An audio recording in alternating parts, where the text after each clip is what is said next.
3 tips for writing an article for GCSE English.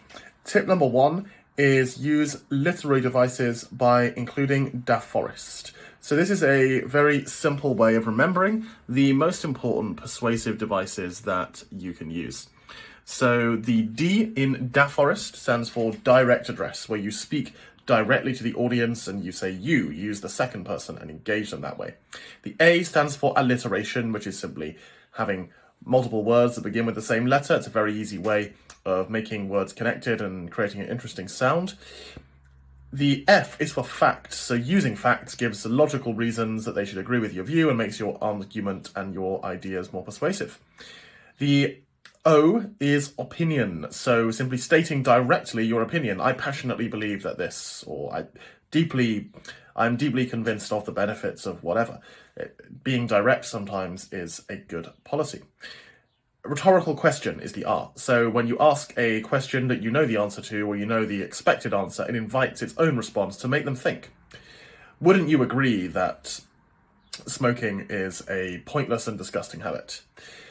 Emotive language is the E, so using perhaps even exaggerated, over-the-top language that engages the emotions with vivid descriptions and very, very emotive and opinionated vocabulary. Statistics, so using facts, but facts that involve numbers. That's what a statistic is, a fact that involves numbers, using that to back up your argument and provide further logical evidence. And finally, the rule of 3. So the T is for 3, the rule of 3 or triples. So this is where you repeat 3 ideas that are similar or connected. Smoking is disgusting, revolting, and repugnant.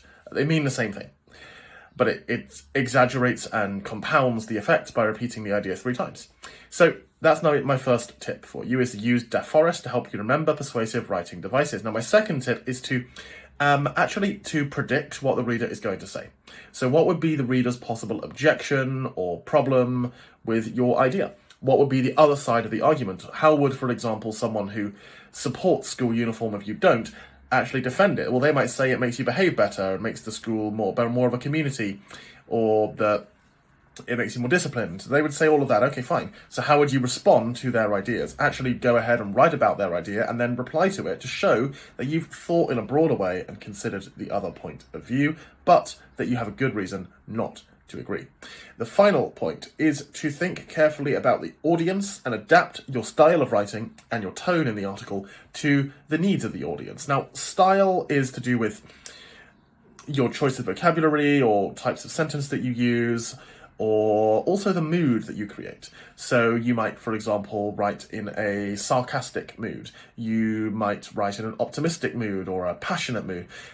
And I think that a effective mood very often is actually to use humour, because humour is underrated in persuasive writing, so actually make fun of a different view a little bit in order to highlight why you don't agree with it. Now, you need to adapt the mood based on the audience. So if you were writing an article for a school newspaper, then it's going to have a different audience compared to writing an article for a scientific magazine. So that's going to be that the second one is going to be even more formal, more exact, more technical. So make sure you think about who the reader is and what kind of thing they're going to be interested in and how you would speak to that kind of person.